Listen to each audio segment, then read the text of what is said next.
Welcome back. Chad Smith and Cameron Hendricks here with you today, tackling a question that we often get from Amazon employees about their 401k. So we're going to dive in and give you some details so you understand how to contribute the max amount, and that's $66,000. That might be a little bit different than the max amount you've been accustomed to thinking of your employee contribution, how you can do that in 2023. So, and of course, this video is for informational purposes, right? It's each situation is specific to each client, depending on your ability to fund this. So this is for generally super savers that want to fund above and beyond.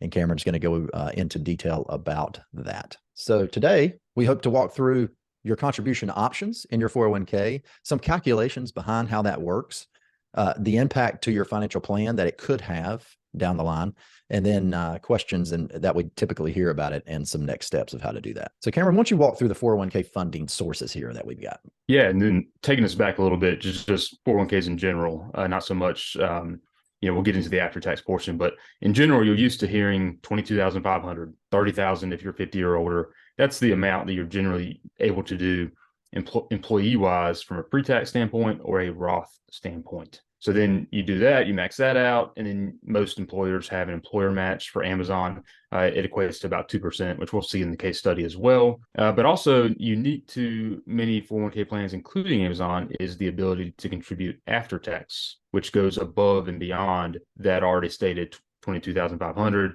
and the employer 2%. So that can get you all the way up to 66,000. That's the defined contribution limit.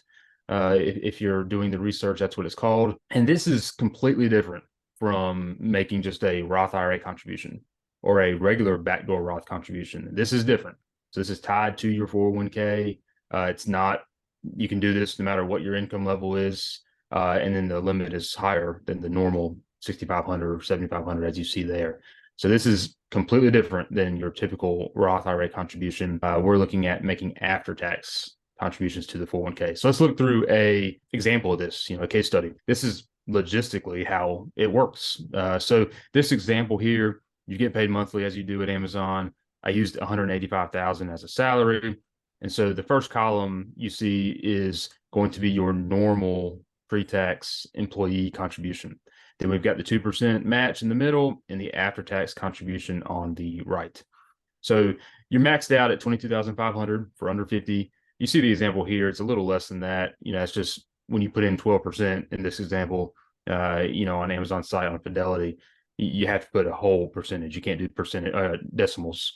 So that's the reason for that. So you tweak that a little bit when you're doing it for your own self. But we've got close to that 22.5 here. We've got 3,700 in match. So that means whatever's left between there and 66,000 can be done after tax. So in this case, if you are one of those super savers, as Chad mentioned, you can do 22% and get you pretty close to that full 66,000 max defined contribution limit as we looked at on the prior page. So this is a good example of doing this. Now, this would be for somebody that started January 1st. If you're just now seeing this and want to make adjustments, you're going to have to make higher contributions through the rest of the year. But you can just log into Fidelity, as you can see here, and go to the pre-tax portion and the after-tax portion here and update to your percentages. Now keep note that after-tax portion is there, pre-tax is at the top, but a key feature with Amazon is when you're in this page, at the very bottom, there'll be a Roth in-plan conversion, as you can see on the right side of this screen. Make sure you click that convert after-tax to Roth. That way, whenever you're making these after-tax contributions, they're automatically converted to Roth and therefore automatically grow tax-free. We're looking at some big numbers here, super saver type numbers going into this 401k plan. So how does that impact the rest of your financial plan? Are you able to make such contributions? So for Amazon employees, particularly in those first couple of years when you've got a nice sign-on bonus in years 1 and 2, and then the RSU vests really start ramping up in those later years 3 and 4. Those are definitely years where you should be looking at making these after-tax contributions. So that's a really good idea to think of years that you're going to have those extra income levels and be able to make these contributions then.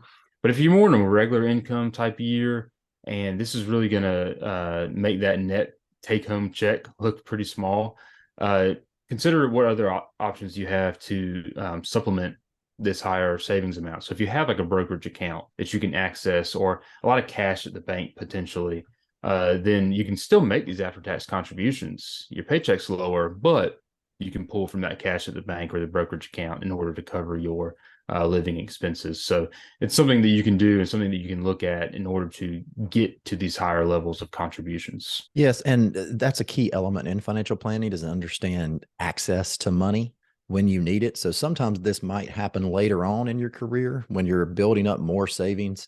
This is an example of how you can get there. And then you don't have to go all the way up to the max, of course, right? You could put an extra 10,000 into that after tax and have it converted to Roth. So just another element. There's some flexibility there, but it's important to think through all of your options. And then, of course, this is always a question that we get, right? What happens when I leave?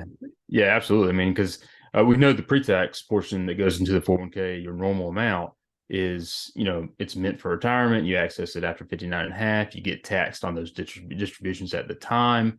Or if you leave Amazon at any time, you can roll over that pre-tax portion to an IRA.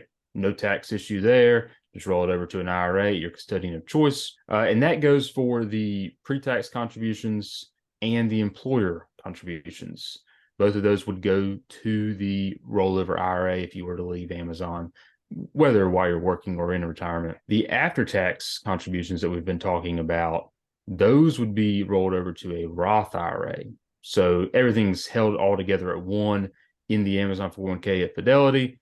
But if you were to leave, then you could, leave it there. Or if you do choose to roll it over and access the money that way, then you're going to have two accounts. One's going to be your traditional IRA that still hasn't been taxed yet. And then you're going to have your Roth IRA as well.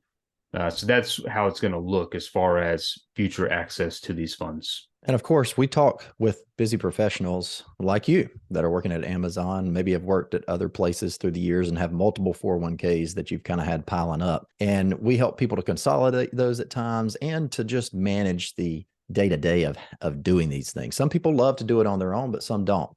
And if you're one of those, we're happy to talk through that with you. You can check out our website, financialsymmetry.com, and we have other examples of client stories we've walked through, over 500 blog posts, many podcasts, also YouTube videos you can enjoy at your leisure. Look forward to talking to you again soon.